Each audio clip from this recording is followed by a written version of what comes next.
చాలా రోజుల తర్వాత వచ్చాం వీడియో తీసుకొని. ఇక నుంచి అయితే కంటిన్యూగా పెడతాను. ఇవాళ పొద్దున్నే మా అమ్మాయి లేచి టిఫిన్ అయితే వేసుకుంటుంది. మా చిన్నమ్మాయి ఏమో టిఫిన్ చేసేసి ఖాళీగా కూర్చుంది. ఇక తినైతే నేను మా పెద్దమ్మాయి ఏమో నేనే అట్లేసుకుంటానని చెప్పేసి ఇక తనైతే అట్లేసుకుంటుంది. నేను చట్నీ అవి వేసి ఇచ్చేసాను. నేను అంట్లో అయితే తోమేసే లోపల వాళ్ళిద్దరూ టిఫిన్ కూడా వేసేసుకున్నారు.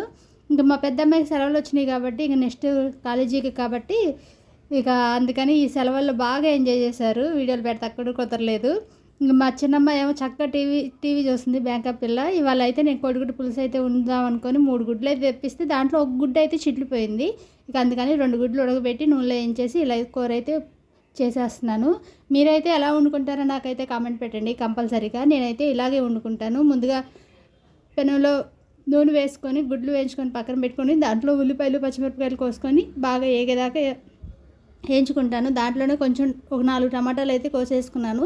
ఎందుకంటే చింతపండు అయితే అచ్చంగా పుల్లగా ఉండేది కదా, అందుకని చింతపండు తక్కువ టమాటాలు ఎక్కువ వేసుకుంటాను. కానీ టేస్ట్ అయితే సూపర్గా ఉండిద్ది, నిజంగా చాలా బాగుండిద్ది. అలా పలసగా కాకుండా అలా చిక్కగా కాకుండా చేపల పులుసులాగా ఉండిద్ది. ఇక ఉల్లిపాయలు టమాటాలు ఎగిపోయిన తర్వాత దాంట్లోనే ఉప్పు పసుపు వేసుకొని అల్లం పేస్ట్ కూడా వేసుకొని బాగా పచ్చి వాసన పోయేదాకా బాగా వేపుకుంటాను. అలా వేపుకుంటే అలా మసాలా అనేది పచ్చివాసన అసలు రాదు. తిన్నట్టు చాలా బాగుండేది, టేస్ట్గా ఉండేది. మీరు కూడా ట్రై చేయండి. తర్వాత కారం అంటే గుడ్డు పులుసు కదా, కొంచెం కారం ఎక్కువ ఉండాలని చెప్పి కారం ఎక్కువ వేసుకుంటున్నాను. తర్వాత చింతపండు పులుసు పోసుకొని బాగా కొంచెం గుడ్లు కూడా వేసేసుకొని బాగా మరిగి పెట్టుకుంటున్నాను.